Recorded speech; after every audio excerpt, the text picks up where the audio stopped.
Everyone, तो क्या बोलते हैं हिंदी क्लास में बढ़िया। तो कैसे आप सभी, उम्मीद है कि आप लोग बहुत अच्छे होंगे और अपनी पढ़ाई को एकदम लगातार और जबरदस्त तरीके से कर रहे होंगे। तो मैं आप सभी की बड़ी बहन ज्योति, स्वागत है आप सभी का आज के एक और सेशन में। तो आज हम डिस्कस करने वाले हैं क्लास 10 का पद्यांश भाग से लिया गया चैप्टर जिसका नाम है जवानी। यस, ये चैप्टर अंतिम चैप्टर है और इस चैप्टर के बाद हमारे जितने भी पद्यांश के चैप्टर हैं, जो हमारे 2025 और 26 के सिलेबस में जितने भी चैप्टर थे वो सारा का सारा कवर कर चुके हैं।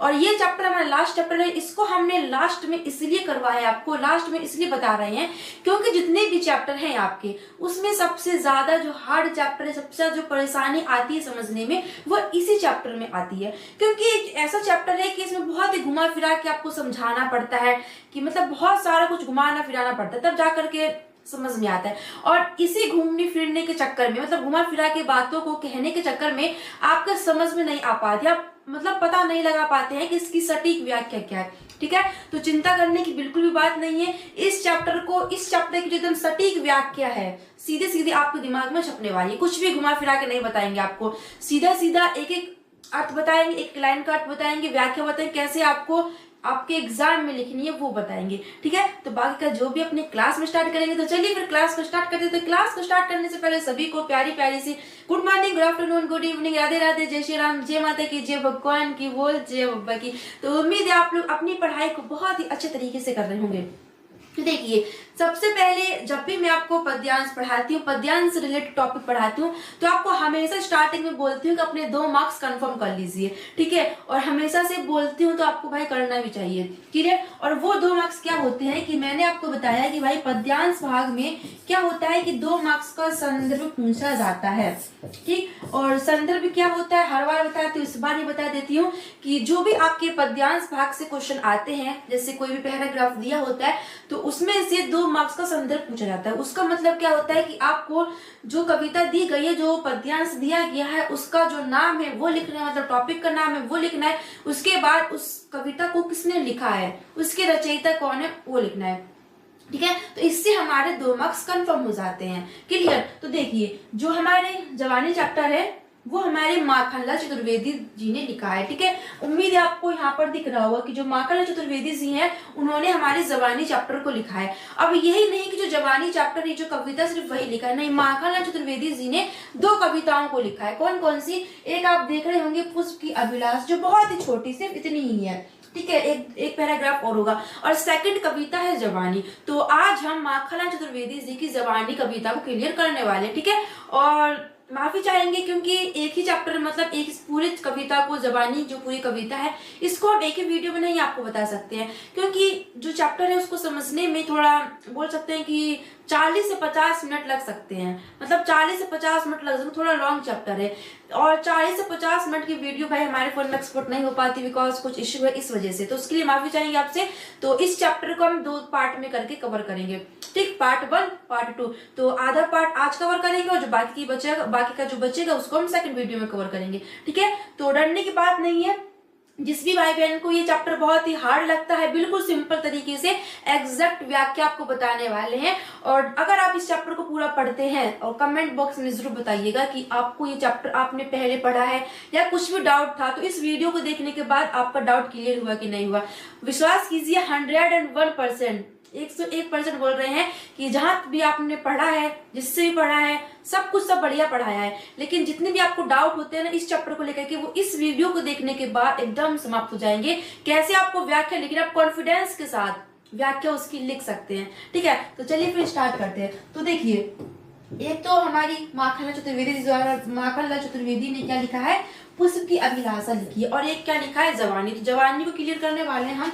तो देखिए, जो माखनलाल चतुर्वेदी जी हैं उनका भाई याद रखिएगा कि जो माखनलाल चतुर्वेदी, उन्होंने हमारी जो जवानी कविता है वो लिखी है। ठीक है, तो ये है हमारी कविता, यहाँ से स्टार्ट होती है। तो कविता का नाम क्या है, जवानी। ठीक, अब थोड़ा समझिए कि इसमें क्या बोल रहे हैं, जवानी मतलब क्या है इसमें।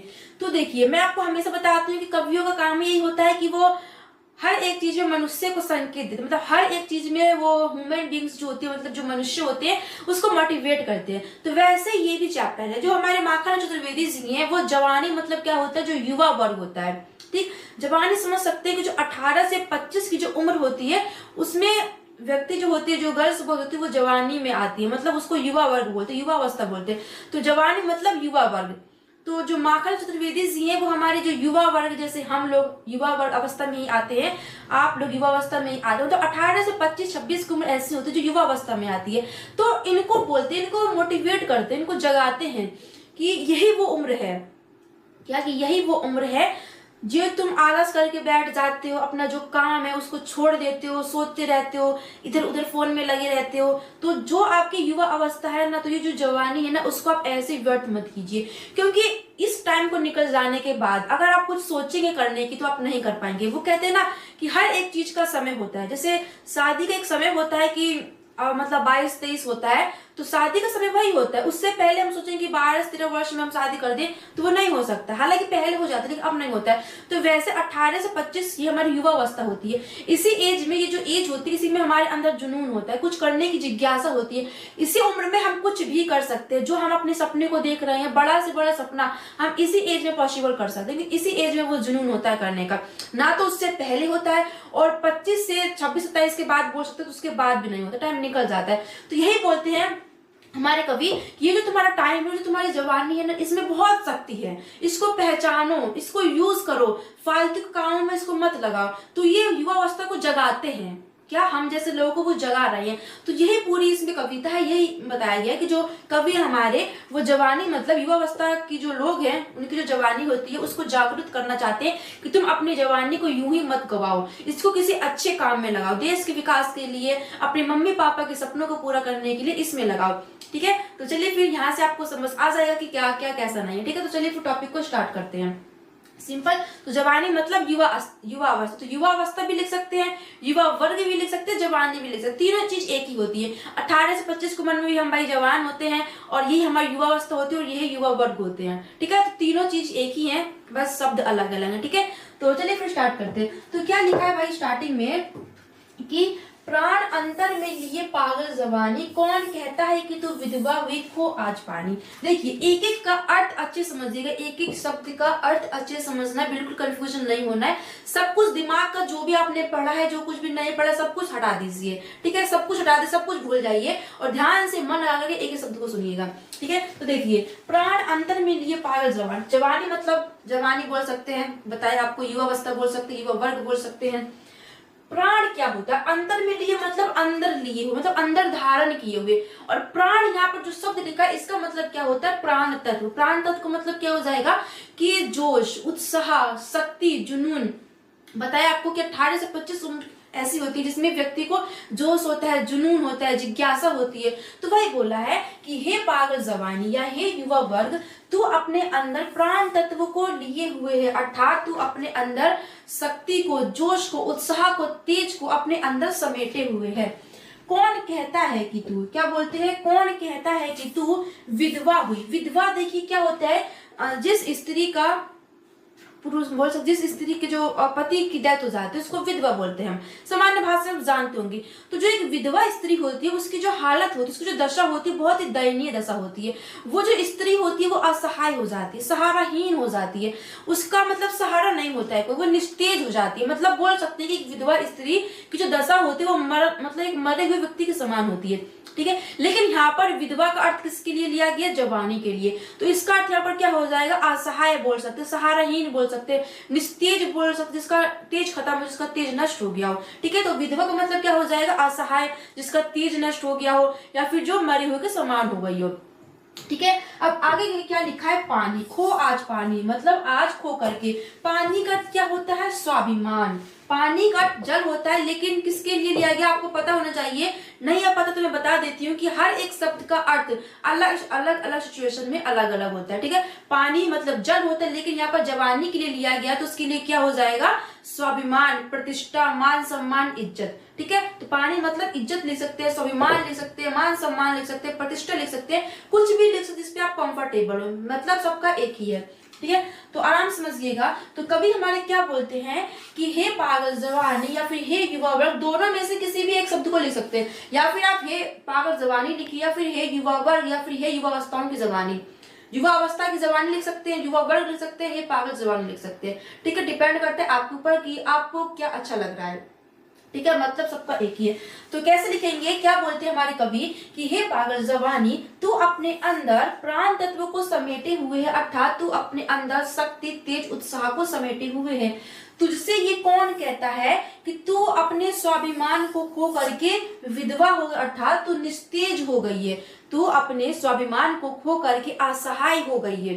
समझ में आई बात, दोबारा सुन लीजिए। कवि कहते हैं कि हे पागल जवानी या फिर हे युवा वर्ग, तू अपने अंदर प्राण तत्व ब्रैकेट में लिखना अर्थात उत्साह तेज शक्ति को समेटे हुए है। तुझसे ये कौन कहता है कि तू आज अपने स्वाभिमान को खो करके असहाय हो गई है, निस्तेज हो गई है। समझ में आई बात, यहाँ तक की व्याख्या। अब आगे क्या लिखा है कि चल रही घड़ियां चले नभ के सितारे। क्या लिखा है, चल रही घड़ियां चले नभ के सितारे, चल रही नदियां चले हिमखंड प्यारे। अब देखिए इसमें वो क्या बोलते हैं कि जो हमारे कवि है वो ये बोलते हैं कि मैं अपनी दृष्टि, अपने आप से जोड़ना पड़ेगा, ठीक है। बोलते हैं कि मैं अपनी दृष्टि जिधर भी डालता हूँ, जिधर भी देखता हूँ, प्रत्येक चीज, प्रत्येक वस्तु गतिमान अवस्था में, प्रत्येक चीज गतिशील है। तो क्या बोलते हैं कि मैं जिधर भी अपनी दृष्टि डालता हूँ वहां हर चीज गतिमान है, हर चीज, प्रत्येक वस्तु गतिशील अवस्था में है। जो घड़ियां है मतलब जो समय है वो गतिशील अवस्था में वो चल रहा है। चले नभ के सितारे, नभ के सितारे मतलब एक मिनट, और नभ के सितारे का मतलब क्या हो जाएगा, नभ मतलब होता है आकाश, तारे मतलब सितारे। और बोलते हैं कि जितने भी आकाश के सितारे मतलब जितने भी आकाश में सितारे हैं वो भी भाई गतिमान है, वो भी गतिशील है, वो भी चल रहे हैं। चल रही नदियां, जो नदियां हैं वो भी लगातार बह रही हैं, जो नदियां हैं वो पर्वतों से निकल रही हैं और लगातार बह रही, वो भी गतिशील अवस्था में, वो भी गतिमान है। चले हिमखंड प्यारे, हिम मतलब क्या होता है बर्फ, और खंड मतलब क्या होता है टुकड़े। और जो हिमालय, जो हमारा पर्वत है, हिमालय पर्वत से जो बर्फ है वो पिघल पिघल कर बह रही है, मतलब गिर रही है, तो वो भी अपनी गतिशीलता का प्रदर्शन कर रही है। अर्थात हिमालय की जो बर्फ है वो भी टुकड़ों में बह रही है, मतलब वो भी गतिशील है, वो भी गतिमान अवस्था में। चल रही है सांसें, मनुष्य की सांसें भी चल रही हैं। फिर तू ठहर जाए, जब हर एक चीज चल रही है, हर एक चीज गतिमान है, तो ये जवानी किसको संबोधित कर रही है, जवानी को। हमारे अंदर की जो जवानी है ना, जो युवा अवस्था है, उसको जगा रही है कि प्रत्येक चीज गतिमान है, हर एक चीज गतिशील है, हर एक चीज चल रही है। फिर ऐसे में तू क्यों ठहर जाए, फिर जब हर एक चीज गतिमान है तो ऐसे में भाई तू क्यों रुक रही है, तू भी चल। और अगर तू इस गतिशील अवस्था में रुक जाती है तो 2 सदी पीछे की तेरी लहर दे। सदी मतलब क्या होता है, शताब्दी। 100 साल की एक शताब्दी होती है, तो मतलब 200 साल पहले। 100 साल की एक शताब्दी और 2 सदी मतलब 200 साल। तो अगर तू रुक जाती है ऐसे गतिशील अवस्था में, अगर तू रुक जाती है तो तेरी जो विकास की लहर है वो 200 सदियों पीछे चली जाएगी। वो क्यों चली जाएगी भाई, दोबारा सुनिए क्यों चली जाएगी वो। क्योंकि देखिए अगर आप अभी विकास नहीं करेंगे, प्रत्येक चीज विकास कर रही है, आपके दोस्त, आपके भैया बहन सब विकास कर रहे हैं, मतलब अपनी सक्सेस की ओर लगे हुए हैं। और ऐसे अवस्था में 18 से 25 की उम्र में तो अगर मेहनत नहीं करेगी, है ना, अभी तू आराम कर रही है, उसके बाद तू सोचेगी कि 25-26 साल की उम्र के बाद मैं अपना विकास करना शुरू करूंगा, तो ऐसे में आप बहुत पीछे चले जाएंगे, आपका विकास नहीं हो पाएगा। ठीक है, हर एक चीज की एज होती है। तो वैसे बोलते हैं कि आज के टाइम में मैं जहां भी अपनी दृष्टि डालता हूँ वो हर एक चीज गतिमान, नदियां चल रही है ना, आकाश के तारे चल रहे हैं, पर्वतें से जो नदियां निकल रही हैं वो भी गतिमान अवस्था में है, और जो बर्फ के टुकड़े हैं वो भी पिघल पिघल कर गिर रहे हैं, वो भी गतिमान अवस्था में है। समय चल रहा है, सांस चल रही है। तो इस गतिशील अवस्था में तू क्यों रुक रही है, तू क्यों ठहर रही है। और ऐसे में अगर तू ठहर जाती है तो तेरे जो विकास की लहर है, तेरे जो विकास की गति है ना, वो 200 साल पीछे चली जाएगी। ठीक, तेरा जो विकास है वो 200 साल पीछे हो जाएगा। सिंपल, समझ में आई बात। अब आगे क्या लिखा है, पहन ले नर मुंड वाला।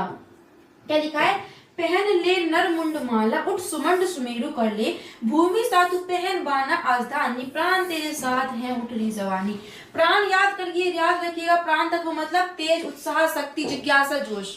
ठीक है, कुछ भी लिख सकते हैं, ब्रैकेट में लिखना है लेकिन आपको। ठीक है, तो क्या बोलते हैं कि पहन ले नर मुंड माला। नर मुंड माला क्या होता है, नर मतलब होता है मनुष्य, मुंड मतलब होता है सिर, कि मनुष्य को सिरों की माला। आपने दुर्गा माँ होती है, जो दुर्गा माती हमारी, उन्होंने राक्षसों का संहार किया, मतलब राक्षसों से युद्ध करते हुए जो राक्षस के सिर थे ना, उनको अपने सिरों, अपने गले की माला बना लिया, मतलब राक्षसों के सिर को उन्होंने माला बना लिया, मतलब नर मुंडों की माला। तो वही कहती है कि अगर तुम्हारे देश में कभी भी ऐसा कुछ होता है कि तुम्हारा देश संकट में है, तो जो लोग तुम्हारे देश को हानि पहुंचा रहे हैं, तो तुम उसी के सिरों की क्या पहन लो, माला को धारण कर लो। तो बोलते हैं कि तुम भी दुर्गा माता की तरह मनुष्य के सिरों की माला को पहन लो, उठ सुमंड सुमेरु कर ले। और सुमेरु मतलब क्या होता है, एक सुमेरु पर्वत है, बहुत ही बड़ा पर्वत है। और कहते हैं कि उस नरमुंड की माला को धारण करके तुम अपने किसको, सिर को सुमेरु पर्वत के समान क्या कर लो, ऊंचा कर लो। ठीक, तू पहन बाना अजधानी, प्राण तेरे साथ हैं उठ री जवानी। देखिए भूमि सा मतलब धरती जैसा, पृथ्वी जैसा, पहन मतलब पहन ले, तू मतलब कौन, जवानी को बोल रहे हैं, किसको, जवानी को बोल रही, युवा वर्ग की जो जवानी है उसको बोल रहे हैं। ठीक है, बाना मतलब क्या होता है, वस्त्र, आज मतलब आज, धानी मतलब क्या होता है, हरियाली कलर का धान जो होता है, आपने देखा होगा हरियाली जो होती है उस कलर का धान होता है। ठीक है, तो अब क्या बोलते हैं कि ये जवानी तू पृथ्वी की तरह ही धानी रंग के वस्त्र धारण कर ले। तात्पर्य क्या है कि जिस प्रकार जब हरियाली छाई होती है, जब हरा भरा प्रकृति होती है, तो उससे क्या प्रकृति बहुत सुंदर लगती है। तो बोलते हैं कि तू भी उत्साह से भर जा, उत्साह से जोश के साथ भर के हरियाली रंग के वस्त्र को धारण कर ले। और क्या बोलते हैं कि प्राण तेरे साथ उठ जवानी, और हे जवानी तू उठ, प्राण तत्व तेरे साथ, अर्थात तेरे अंदर तेज उत्साह जोश भरा हुआ है, तो उठ और विकास के लिए उत्साह से भर जा। ठीक, उत्साह के साथ भर और विकास के लिए आगे बढ़। ठीक है, तो ये इसकी व्याख्या कैसे हो जाएगी, उम्मीद है आपको समझ आया होगा। कुछ भी डिफिकल्ट नहीं है भाई, इस तरीके से आपको समझाया कि छोटा बच्चा भी होगा ना वो भी इस चैप्टर को समझ जाएगा। ठीक है, तो दोबारा सुनिए कि इसकी व्याख्या आपको कैसे लिखनी है। ठीक है, किस तरीके से अब आपको लिखना है, क्योंकि थोड़ा समझ में नहीं भी आया होगा तो आपको इस तरीके से आपको अगर आपके एग्जाम में आ जाए तो कैसे लिखना है कि प्रस्तुत पंक्तियों में, प्रस्तुत लाइनों में कवि माखन चतुर्वेदी जी युवा वर्ग को या फिर युवा वर्ग को या फिर जवानी को संबोधित करते हुए कहते हैं, या फिर जवानी को जगाते हुए कहते हैं, क्या लोगों की, मनुष्य की जवानी को जगाते हुए कहते हैं, उनको प्रेरित करते हुए कहते हैं कि हे जवानी तू अपने अंदर प्राण तत्व को समेटे हुए, अर्थात तू अपने अंदर उत्साह जोश शक्ति को समेटे हुए है। तुझसे ये कौन कहता है कि तू आज अपने स्वाभिमान को खोकर निस्तेज हो गई, अर्थात असहाय हो गई है। मैं जिस तरफ भी अपनी दृष्टि डालता हूँ, किस तरीके से व्याख्या लिखनी है वो मैं आपको बता रही हूँ। ठीक है, तो और कहते हैं कि मैं जिस तरफ भी अपनी दृष्टि डालता हूँ प्रत्येक चीज मुझे गतिशील अवस्था में मिलती है। जो घड़ियां हैं, जो समय है वह गतिशील अवस्था में वह चल रहे हैं, आकाश के तारे गतिशील अवस्था में है, नदियां पर्वतों से निकलकर निरंतर बह रही है, अर्थात नदियां भी गतिशील अवस्था में है, हिमालय क्या बोलते हैं जो के टुकड़े हैं वह भी निरंतर गतिशील अवस्था में है, मनुष्य की सांसें चल रही हैं। तो फिर ऐसे गतिशील अवस्था में जब प्रत्येक चीज गतिशील अवस्था में है तो इस गतिशील वातावरण में तू क्यों ठहर रही है, अर्थात अगर तू इस गतिशील अवस्था में रुक जाएगी तो तेरी विकास की जो लहर है, तेरी विकास की जो लहर है वो 200 सदियों पीछे चली जाएगी। ठीक, समझ में आई बात, इस तरीके से आपको व्याख्या लिखनी है। आगे कभी कहते हैं कि हे युवक की जवानी, हे युवकों की जवानी, या बोल सकते हैं हे युवा वर्ग तू माँ दुर्गा के साथ, कैसे तू माँ दुर्गा के जैसे ही अपने गले पर मनुष्यों के सिरों की माला को धारण कर ले, और उस मनुष्य के सिरों की माला को धारण करके अपने सिर को सुमेरु पर्वत के समान ऊंचा कर ले। जिस तरह लहलाते हुए धान की हरियाली, जिस तरह लहलाते हुए धान की हरियाली में पृथ्वी का जीवन झलकता है, अर्थात पृथ्वी अत्यंत सुंदर दिखाई देती है, वैसे ही हे जवानी तुम उत्साह से भर जा और हरियाली का अर्थात धानी रंग का वस्त्र को धारण कर ले। और हे जवानी उठ, तेरे प्राण तत्व तेरे साथ हैं और तेरे जो विकास, उठ तेरे प्राण तत्व तेरे साथ हैं, और हे जवानी उठ और विकास की ओर आगे बढ़, अर्थात अपना विकास कर। ठीक है, इस तरीके से आपको उसकी व्याख्या, लेकिन उम्मीद है आपको समझ में आया होगा। ठीक है, तो बढ़ते आगे, वही है जो मैंने आपको बताया उसी की व्याख्या लिखी है। ठीक है, तो आगे अब नेक्स्ट पैराग्राफ है हमारा ये, तो उसको ध्यान सुनिएगा भाई, उम्मीद है आपको सब कुछ समझ में आ रहा होगा। तो क्या लिखा है कि द्वार बलि का खोल चल भूडोल कर दे, एक एक हिमगिरी एक सिर का मोल कर दे। तो द्वार मतलब क्या होता है, दरवाजा। बलि मतलब क्या हो जाएगा, बलिदान होने का, क्या, अपने देश के लिए, है ना, किसका, अपने देश के लिए, अपनी सफलता के लिए, अपने माता पिता के सपनों के लिए बलिदान होने का। अगर आपको कुछ भी पाना तो उसके लिए बलिदान देना बहुत जरूरी है। अगर आप खाना भी खाते हैं तो उसके लिए हाथों का बलिदान देना पड़ता है, मतलब हाथों कटवाना नहीं पड़ता है, मेहनत करनी पड़ती है, रोटी को तोड़ते हैं वहां तक ले जाते, उसके बाद मुंह तक लाते हैं, तो इसमें भी कुछ तो ज्यादा है ना अपना। बैठे बैठे लेट लेट तो कोई हम खा नहीं लेते ना, कोई हमको खिला देगा, तबीयत खराब है उसकी बात हालांकि अलग है, लेकिन हर एक चीज के लिए आपको बलिदान देना ही पड़ता है। ठीक है, आप पढ़ रहे हैं कुछ करने के लिए तो उसको आप बलिदान दे रहे हैं, अपनी भूख प्यास को त्याग करके मेहनत करें तो वो क्या, बलिदान है। तो यही आप वो बोलते हैं युवा वर्ग को कि ये युवा वर्ग, बलि मतलब क्या होता है, बलिदान देने का दरवाजा, खोल चल मतलब खोल दे, भूडोल मतलब पृथ्वी को, डोल मतलब हिला डुला दे अर्थात कंपित कर दे, फिर भूकंप ला दे, भू मतलब पृथ्वी, डोल मतलब डुला दे, हिला डुला दे अर्थात भूकंप ला दे, फिर कंपित कर दे। तो क्या कहते हैं कि हे युवा वर्ग, हे युवा युवकों की जवानी, हे युवा वर्ग या हे जवानी, तो बलिदान होने की जो परंपरा है ना, इसका द्वार खोल दे। जो बलिदान होने की परंपरा है, जो हमारे सदियों से लोग बलिदान होते हुए आ रहे, मतलब बलिदान देते हुए आ रहे हैं, जो हमारे महात्मा गांधी है, भगत सिंह है, ये सब क्या अपनी मातृभूमि के लिए है ना, अपनी मातृभूमि की रक्षा के लिए इन्होंने अपने प्राणों का बलिदान दे दिया है ना। तो सब लोगों ने बलिदान दे दिया है, तो यही बोल रहे हैं कि तू भी अपनी मातृभूमि के लिए बलिदान होने की जो परंपरा है उसका द्वार खोल दे और भूडोल कर दे।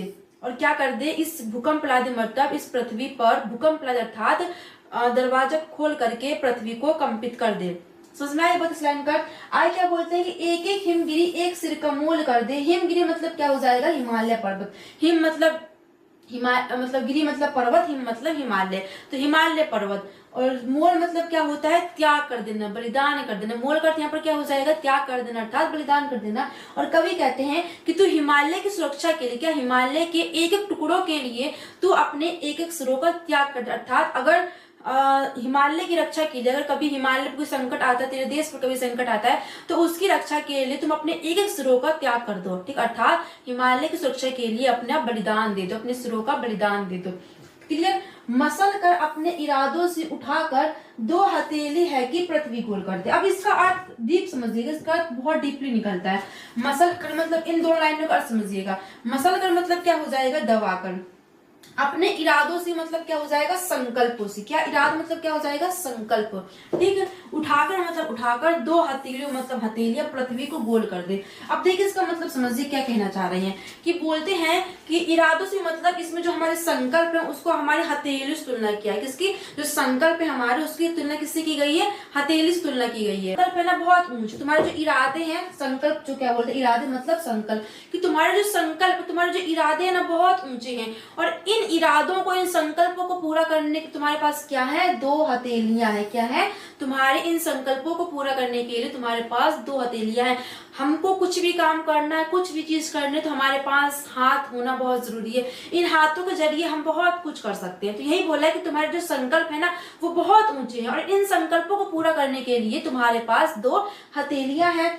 और क्या बोला कि गोल कर दे, उठाकर मसल कर गोल कर दे। और इन दो हथेलियों को क्या, इन्हीं दो हथेलियों को अपने ऊंचे संकल्पों के समान उठा करके, ध्यान सुना, इन्हीं दो हथेलियों को अपने ऊंचे संकल्प के समान उठा करके तुम पृथ्वी को दबा करके, मसल कर मतलब पृथ्वी को दबा करके गोल कर दो। क्या, तुम पृथ्वी को दबा करके इसको गोल कर सकते हो।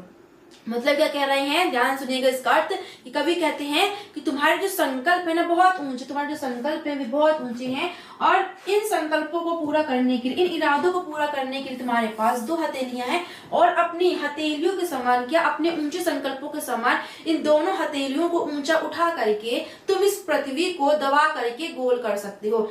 अब पृथ्वी को गोल कर सकते हो तो मतलब क्या बोल रहे हैं यहाँ पर, ये इसका अर्थ क्या है, पृथ्वी तो भाई पहले से गोल है, इसको तुम कैसे गोल करोगे। मतलब कहने का अर्थ क्या है कि तुम्हारे पास जो हाथ है इनमें इतनी शक्तियां हैं कि तुम पृथ्वी का नक्शा चेंज कर सकते हो। मतलब इतना शक्ति है तुम्हारे अंदर इन हथेलियों में कि तुम इस पृथ्वी का जो नक्शा है ना उसको चेंज कर सकते हो। मतलब तुम कठिन से कठिन समस्या, कठिन से कठिन बाधाओं का भी सामना कर सकते हो। ठीक है, तुम ये सोचो कहीं कि बोल रहे हैं कि भाई पृथ्वी को गोल करने, तो पृथ्वी का नक्शा चेंज कर दे। तो पृथ्वी का नक्शा चेंज करने का मतलब ये है कि वो हमको एग्जांपल से बोल रहे हैं कि तुम्हारे इन दोनों हाथों में इतनी शक्तियां है, इतने इनके संकल्प इतने बड़े हैं, इतने ऊंचे, इतना साहस इन हथेलियों में कि तुम इनसे क्या कर सकते हो, पृथ्वी का नक्शा बदल सकते हो, पृथ्वी को गोल कर सकते हो, मतलब पृथ्वी का नक्शा बदल सकते हो। तो पृथ्वी को गोल करने का मतलब क्या है कि तुम्हारे सामने इतनी बड़ी से बड़ी बाधाएं आ जाए, चाहे जितनी बड़ी से बड़ी समस्या आ जाए, तुम उनका भी सामना बहुत ही आसानी से कर सकते हो।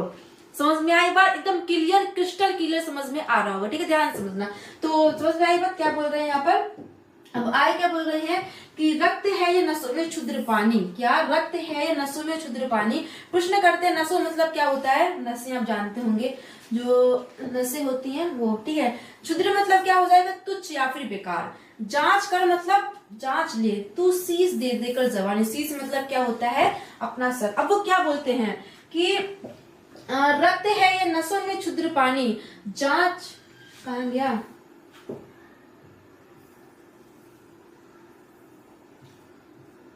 क्या बोलते हैं कि रक्त है या नसों में क्षुद्र पानी, जांच कर तू शीश दे देकर जवानी। अब वो बोलते हैं कि तेरी नसों में, तेरा जो शरीर है उसमें जो नसें हैं, जो धमनियां है उसमें जो नसें हैं, वो पानी है या खून है, उसको तू जांच कर। और वो तू जांच किस तरीके से करेगी? नसों को काट कर नहीं, अपना बलिदान दे करके, अपनी मातृभूमि के लिए त्याग करके तू क्या करेगी? अपने शरीर में की जो नसें हैं ना उसका जांच करेगी कि तेरे नसों में पानी या फिर खून है। अगर आप लोग अपने देश के लिए बलिदान नहीं दे सकते हो, है ना, देश के लिए छोड़ो, अपने दूसरों के लिए, कोई आपका भला सगा संबंधी को छोड़ करके कोई दूसरे व्यक्ति जिसको आप जानते भी नहीं है, अगर उसके लिए भी आप कुछ नहीं कर सकते, अगर उसको आपकी हेल्प की जरूरत है, तो आपके अंदर पानी नहीं, आपके अंदर खून नहीं, आपके अंदर पानी है। क्योंकि खून उसी के अंदर होता है जो अपना त्याग दूसरों के लिए देता है ना, अपने लिए क्या, अपने लिए नहीं सोचता है, वो दूसरों के लिए सोचता है। तो वही बोलते हैं कि तू जांच कर भाई कि तेरे अंदर खून है या फिर पानी है। और वो तू जांच कैसे कर सकता है? अपने शीश को, क्या अपने शीश को मातृभूमि के लिए त्याग करके, क्या अपना तू बलिदान दे करके, अपने सिर का बलिदान दे करके तू ये जांच कर सकता है कि तेरे नसों में पानी बह रहा है या फिर खून बह रहा है। ठीक है, तो समझ में आएगा। तो किस तरीके से आपको इसकी व्याख्या लिखनी है, कैसे लिखना है कि प्रस्तुत पंक्तियों में कवि युवकों की जवानियों को, क्या युवकों की जवानी को संबोधित करते हुए कहते हैं, उनको प्रेरित करते हुए कहते हैं कि हे युवकों की जवानी, या हे युवक, या फिर हे जवानी, तू अपने मातृभूमि के लिए बलिदान होने के द्वार को खोल दे और अपने पृथ्वी को भूकंपित कर, अर्थात पृथ्वी पर कंपायन कर दे, मतलब पृथ्वी को कंपित कर दे। एक एक हिमगिरी के लिए, अर्थात एक एक हिमालय पर्वत के एक एक टुकड़ों के लिए, हिमालय पर्वत के एक एक टुकड़ों के लिए तू अपने एक एक सिर का त्याग कर दे। अर्थात जब भी मातृभूमि के लिए तुझे त्याग देना पड़े तो तू उसका भी त्याग कर दे। ठीक, अब आगे क्या बोलते हैं कि तेरी मसल कर, यहाँ सुनिएगा, आगे क्या बोलते हैं कि तेरे जो संकल्प है ना बहुत ऊंचे हैं, तेरे संकल्प बहुत ऊंचे, तेरे इरादे बहुत ऊंचे हैं, और इन संकल्पों को पूरा करने के लिए तेरे पास 2 हथेलियां हैं। तो तू अपने ऊंचे संकल्पों के समान, क्या अपने ऊंचे संकल्पों के समान अपनी दोनों हथेलियों को ऊंचा उठा करके पृथ्वी को दबा करके गोल कर सकती है। अर्थात तेरे सामने जितनी बड़ी से बड़ी बाधाएं, समस्या आ जाए तो उनका भी सामना बहुत आसानी से कर सकती है। आगे बोलते हैं कि हे युवकों की जवानी, या फिर हे युवा वर्ग, हे युवा अवस्था की जवानी, या हे पागल जवानी, तू अपनी मातृभूमि के लिए अपने सिर का, अपने शीश का त्याग करके, अपने सिर का बलिदान करके ये जांच कर सकती है कि तेरे शरीर में, तेरे शरीर की नसों में तुच्छ पानी बह रहा है या फिर रक्त बह रहा है। अर्थात इस तरीके से लिख सकते हैं कि हे युवा वर्ग, तुम अपने शीश का बलिदान दे करके यह जांच कर सकते हो कि तुम्हारी नसों में खून बह रहा है या फिर तुच्छ पानी बह रहा है। ठीक है, उम्मीद है आपको ये समझ आया होगा। अब वो बढ़ते हैं भाई आगे की, आगे क्या लिखा है। तो व्याख्या पूरी सेम वैसे यहाँ पर वही लिखी है और कुछ इतना डिफिकल्ट नहीं है जितना आप इसको हाउगा बना रहे हैं। ठीक है, लगता है एक पैराग्राफ छूट गया क्या भाई? हाँ, अब इसको समझिए। ये एक ऐसा पैराग्राफ है जो अभी मैं आपको पढ़ाने जा रही हूँ। इसमें बहुत कंफ्यूजन मिलता है, मतलब समझ नहीं पाते हैं कि क्या कैसा है, और जब तक हम समझेंगे नहीं तब तक व्याख्या को रट लेना मतलब ठीक नहीं बैठता है। कहीं ना कहीं ऐसा डाउट बना रहता है कि ऐसा ऐसा का कैसा है ना। तो अब ध्यान समझिएगा कि इसको पढ़ने से पहले पढ़ देते, उसके बाद आपको समझाएंगे, फिर आपको इसकी व्याख्या बताएंगे कि क्या इसमें कहना चाह रहे। ठीक है, तो क्या लिखा है कि वह कली के गर्भ से फल रूप में अरमान आया, देखो तो मीठा इरादा किस तरह सिरतान आया, डालियों ने भूमि रुक लटका दिया फल देख आली, मस्तकों को दे रही संकेत कैसे वृक्ष का। देखो 2016 में आया था, यहाँ पर भी आ सकता है। ये वाला इंपॉर्टेंट है क्योंकि इसको समझने में थोड़ा प्रॉब्लम आती है। ठीक है, लेकिन नहीं आने वाली, मैं आपको समझाऊंगी जिस तरीके से। ठीक है, फल दिए या सिर दिए तरु की कहानी, गूंथ कर युग में बताती चल जवानी। सबसे पहले इसको समझिए कि इसमें वो कहना क्या चाह रहे हैं। अब जो हमारे कवि हैं वो किसके माध्यम से, फल के माध्यम से, वृक्ष के माध्यम से हमको प्रेरित कर रहे हैं, मोटिवेट कर रहे हैं। कैसे कर रहे हैं भाई? देखो, जो एक वृक्ष होता है, वृक्ष बड़ा होता है, ठीक, उसके बाद उसमें फूल पत्ती कलियां आदि, कली से क्या होता है, फल निकलता है। जैसे मान लीजिए सेब है तो सेब का वृक्ष है, ठीक है, उसके बाद डाली वाली हुई उसकी, ठीक है, कली आई तो कली में से क्या होता है, फूल क्या बोलते हैं, फूल नहीं, फल निकलता है। ठीक है, तो जब वो फल निकलता है ना, तो जो कली होती है वो एक अरमान लेकर बाहर आती है। क्या, अपने अंदर से एक अरमान लेकर बाहर आती है। क्या अरमान लेकर बाहर आती है कि इस कली में जो कली है ना, वो एक अरमान लेकर बाहर आती है कि जो कली है जब वो बड़ी होगी तो उससे क्या आएगा, फल आएगा। और फल किस लिए आएगा, दूसरों के लिए आएगा। जो वृक्ष होता है क्या वो फल को स्वयं खाता है, नहीं, वो दूसरों को देता है। तो यही जो कली होती है ना, वो एक अरमान लेकर आती है। और ये जो अरमान में क्या लेकर आती है, वो फल को लेकर आती है कि मैं इस कली जब ये बड़ी होगी, मतलब मैं जब बड़ी होंगी इससे फल निकलेगा, तो ये जो फल है वो दूसरों के काम आएगा, मतलब दूसरों के काम आएगा, दूसरों के लिए मैं बलिदान हो जाऊंगी। और ये जो संकल्प होता है ना, जो संकल्प लेकर आती है वो इतना अच्छा होता है। इस अच्छा क्यों होता है? क्योंकि भाई हम दूसरों के लिए बलिदान दे रहे हैं, और हम अगर हम दूसरों के लिए बलिदान देते हैं तो हम सिर तान कर खड़े रहते हैं, मतलब गर्व के साथ सिर को ऊंचा करके चलते हैं, है ना। तो इसमें यही बोला है कि वह कली के समान गर्भ से फल रूप में अरमान आया, देख तो मीठा इरादे किस तरह सिर तान आया। मतलब जो कली है, वो जो कली क्या है, एक फल को एक अरमान के रूप में लेकर आई, मतलब एक संकल्प के रूप में लेकर आई है। और वह जो पुष्प कली है वो एक क्या, सिर को तान करके बाहर आई है। सिर तान करके बाहर क्यों आई है? क्योंकि वह दूसरों के लिए बलिदान देने वाली, मतलब जो फल का वो त्याग करने वाली है। ठीक है, तो जो वृक्ष होते हैं, जो हमारी प्रकृति होती है, वो हमेशा क्या हमको देती है, हमसे कुछ लेती है नहीं। तो उसी तरीके से जो कवि है वो ये बोलना चाह रहे हैं कि जिस तरह एक जो कली होती है ना, जो एक पुष्प की कली होती है, वह एक अरमान लेकर आती है, एक संकल्प लेकर आती है ना, उसी तरह हमारे हृदय में भी एक संकल्प होना चाहिए अपनी मातृभूमि के बलिदान के लिए। जो कली है, ध्यान समझिएगा, जो कली है वो संकल्प तो ले रखा है उसने, क्योंकि जो कली बड़ी होगी उससे फल निकलेगा, तो एक संकल्प है कि भाई फल निकलेगा। तो ये जो फल है वो किसके लिए, मातृभूमि के लिए काम आएगा, मतलब मातृभूमि जो रहने वाले लोग हैं उसके लिए काम आएगा, और वह अपने इस फल को बलिदान कर देगी लोगों के लिए। तो ये क्या है, गर्व की बात है, क्योंकि वो अपने फल को दूसरे के लिए बलिदान कर रहा है। क्योंकि जो एक वृक्ष होता है वो अपने फल को स्वयं नहीं खाता बल्कि दूसरों को दे देता है, इसीलिए वह गर्व के साथ सिर को तान करके बाहर आती है। ठीक है, समझ में आई बात? तो यही पूरी इसमें बात लिखी है, ध्यान समझिएगा कैसे बोलते हैं। तो बोलते हैं कि वह कली के गर्भ से, कली का मतलब गर्भ मतलब क्या हो जाएगा, भीतर से। कहते हैं कि हे युवकों की जवानी, कि कली के भीतर से झांकते हुए फल के रूप में क्या संकल्प दिखाई देता है, क्या कि जो कली के रूप में जो झांकते हुए फल है वे एक संकल्प को लेकर आते हैं। क्या कि कवि कहते हैं कि कली के अंदर से, गर्भ से मतलब कली के अंदर से झांकते हुए फल क्या लेकर आते हैं, संकल्प को लेकर आते हैं, मतलब अरमान आया मतलब संकल्प को लेकर आते हैं। ठीक उसी प्रकार से कली के संकल्प के समान ही तुम्हारे हृदय में भी अपनी मातृभूमि के लिए, मातृभूमि के त्याग के लिए संकल्प होना चाहिए। ठीक, और ये जो संकल्प होता है वो इतना मीठा होता है। मीठा क्यों होता है? क्योंकि वो जो फल है, जो कली का जो फल है वो दूसरों के लिए है ना, वो दूसरों के लिए त्याग कर देती है। इसीलिए जो इरादा, जो संकल्प बहुत मीठा होता है, जो क्योंकि जो पुष्प कली है, इसीलिए जो मीठा इरादा है, इस वजह से जो पुष्प कली है वे अपने सिर को गर्व के साथ तान कर बाहर आती है, कि मतलब गर्व के साथ सिर को उठाकर बाहर आती है। समझ में आया होगा आपको? तो क्या बोले हैं भाई, दोबारा सुन लीजिए कि कवि कहते हैं कि कली के भीतर से, कली के गर्भ से मतलब कली के अंदर से झांकते हुए फल अरमान मतलब संकल्प के रूप में आते हैं। क्या संकल्प के रूप में आते हैं? उनके अंदर संकल्प होता है। ठीक उसी प्रकार से आपके अंदर भी, आपके हृदय में भी मातृभूमि की रक्षा के लिए बलिदान होने का संकल्प होना चाहिए। और यह संकल्प इतना प्यारा होता है, इसीलिए जो पुष्प कली है वह गर्व के साथ अपने सिर को तान करके बाहर आती है।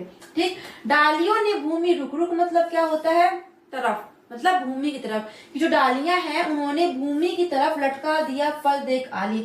देख आली मतलब क्या होता है, सखी। तो मतलब यहाँ पर किसको बोला गया, जवानी को, कि देख जवानी कि डालियों ने भी अपनी जो क्या बोलते हैं, फल की जो, जब फल पक जाते हैं तो डालियां क्या होती है, नीचे की ओर झुक जाती है।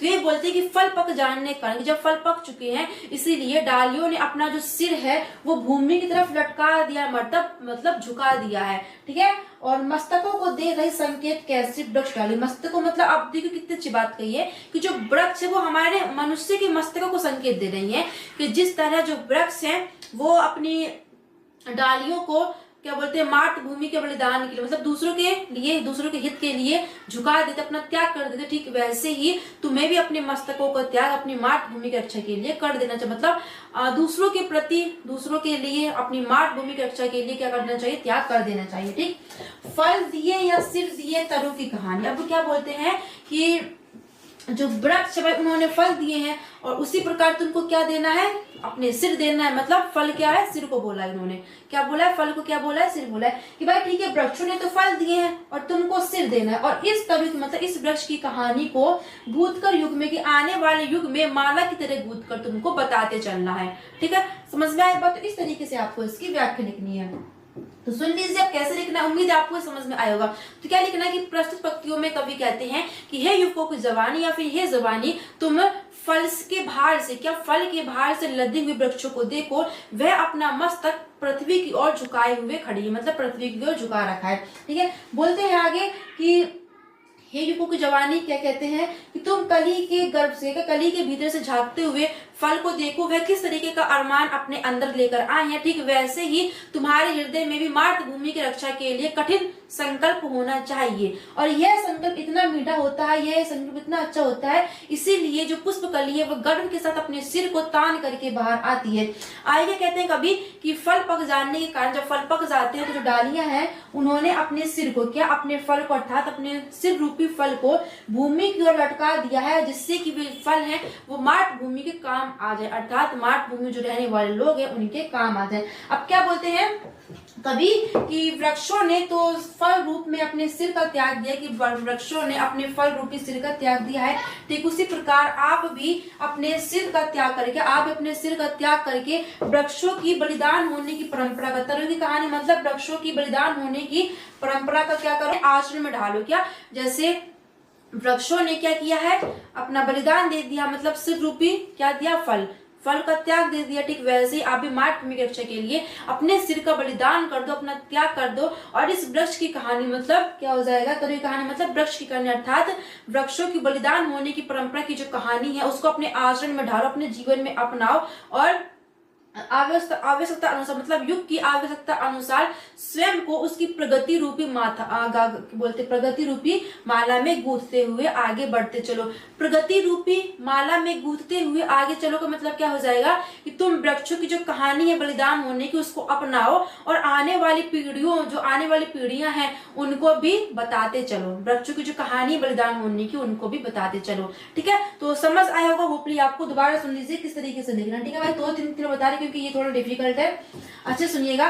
कैसे लिखना है इसको, देखिए 3 बता रहे, ध्यान सुनो। ठीक है, एक बार और बता दे रहे हैं तो आपको अच्छे समझ आ जाएगा। तो लिखना है प्रश्न पंक्तियों में कवि कहते हैं कि हे युवकों की जवानी, हे पागल जवानी, तुम फल के भार से लदे हुए वृक्षों की ओर देखो, वे अपने क्या बोलते हैं, वृक्ष जो है अपने मस्तकों को, अपने सिरों को पृथ्वी की ओर झुकाए हुए हैं, मतलब अपने फल को पृथ्वी की ओर झुकाए हुए। आए कहते हैं कि कली के भीतर से झांकते हुए फल अपने अंदर संकल्प को लेकर आए हैं, ठीक उसी प्रकार से आपके अंदर भी मातृभूमि की रक्षा के लिए, मातृभूमि के लिए बलिदान होने के लिए कठिन संकल्प होना चाहिए। और यह संकल्प इतना मीठा है, इतना प्यारा है, इसीलिए पुष्पकली गर्व के साथ, स्वाभिमान के साथ अपना सिर को तान करके बाहर आइए। फल के पक जाने के बाद जो डालियां हैं वह अपने फल को, क्या हे सखी, जो फल के पक जाने के बाद जो डालियां हैं वह अपने फल को, अर्थात डालियां जमीन की ओर झुक जाती हैं, उसके बाद जो मनुष्य होते हैं उस फल को ले लेते हैं, मतलब जो वृक्ष हैं वह अपना त्याग कर देते हैं मनुष्य के लिए। तो कहते हैं आगे कि हे युवकों की जवानी, तुम देखो कि जो वृक्ष की डालियां हैं वे तुम्हारे जवानी को संकेत दे रही हैं कि तुम भी अपने बलिदान हो, क्या तुम भी अपना त्याग करो, किसकी, तुम भी अपना त्याग दूसरों के लिए करो, अपनी मातृभूमि के लिए, दूसरों के लिए अपना त्याग करो। जिस प्रकार जो वृक्ष की डालियां हैं वह अपना त्याग कर देती है दूसरों के लिए, ठीक वैसे ही तुम भी अपना त्याग दूसरों के लिए करो।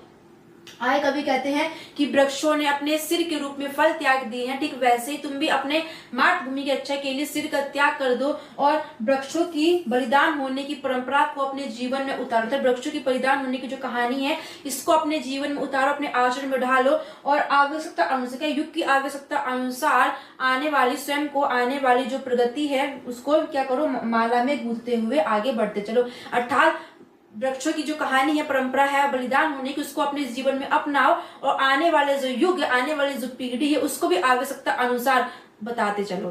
ठीक, तो इसकी व्याख्या ऐसे हो जाएगी, समझ में आया होगा, उम्मीद है आपको।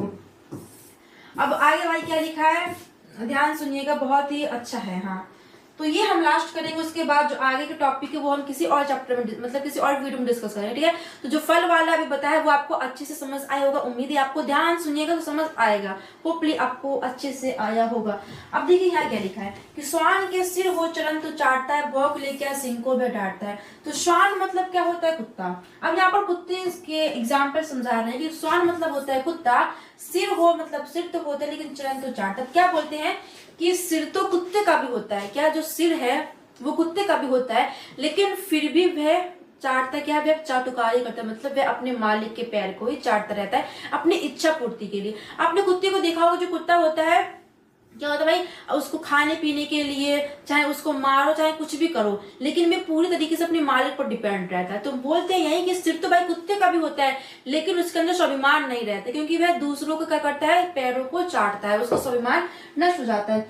भौंक ले क्या सिंह को बेटा डांटता है, सिंह मतलब क्या होता है, शेर। अब वो क्या बोलते हैं कि जो कुत्ता भाई वो चाटता है किसके पर, अपने मालिक के, तो उसका जो स्वाभिमान है वो क्या हो जाता है, नष्ट हो जाता है। अगर हम दूसरों की गुलामी करते हैं तो वो जो मालिक होता है भाई वो कुछ भी कहे हमको वो अपनाना पड़ता है, वो हमारी बेइज्जती करे, इंसल्ट करे, कुछ भी करे हमें मानना पड़ता है, तो वहां पे हमारा स्वाभिमान नष्ट हो जाता है। तो वैसे जो कुत्ता होता है उसका सिर तो होता है, लेकिन उसका स्वाभिमान नष्ट हो जाता है, क्योंकि वह अपने मालिक की क्या करता है, पैरों को चाटता है। और जब उसका जब स्वाभिमान नष्ट हो जाता है तो उसके बोल चाल मतलब उसके भौंकने में इतनी शक्ति नहीं रह जाती है कि उसके भौंकने से जो सिंह है वो डर जाए, मतलब जो क्या बोलते हैं शेर है वो डर जाए। मतलब वह चाहे कितना भी भौंक ले, लेकिन जो शेर है उसको कभी डांट नहीं, डांटने का मतलब क्या, उसको डरा नहीं सकता है।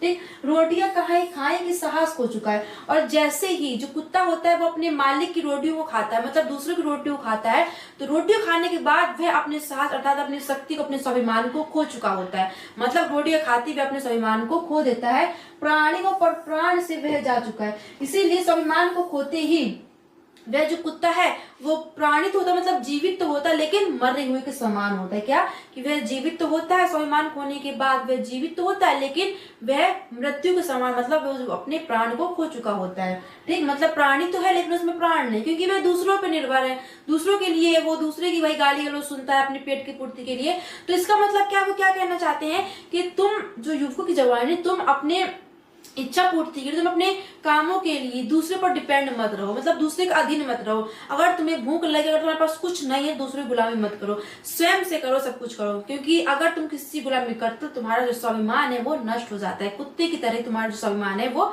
नष्ट हो जाता है। तुम ना खेलो ग्राम सिंहों में भवानी। भवानी मतलब क्या होता है, दुर्गा माँ को बोला गया यहाँ पर, जो दुर्गा माँ होती है उसको। ग्राम सिंह मतलब क्या होता है, आपसी झगड़ों में, जो घर के आपसी झगड़े होते हैं उसमें। विश्व की अभिमान मस्तानी जबानी, विश्व की मतलब संसार, अभिमान मतलब स्वाभिमान बोल सकते हैं। तो अब यहाँ क्या बोला है कि हे युवकों की जबानी, तुम अपनी दुर्गा जैसी प्रचंड शक्ति, दुर्गा जैसे असीम शक्ति, असीम मतलब कभी न खत्म होने वाली शक्ति को इन आपसी झगड़ों में मत खर्चो, मतलब आपसे झगड़े मत व्यर्थ करो। तुम इस शक्ति को क्या करो, देश के दुश्मनों के संहार में लगाओ, इसमें तो अपनी शक्ति को खर्च करो। और जब तुम अपनी जवानी को, अपनी शक्ति को देश के लिए खर्च करते हो, तो वह उस जवानी का जो क्या है, विश्व भर में दुनिया का करते, गुणगान करते, तुम्हारा जो नाम है वो विश्व भर में होगा।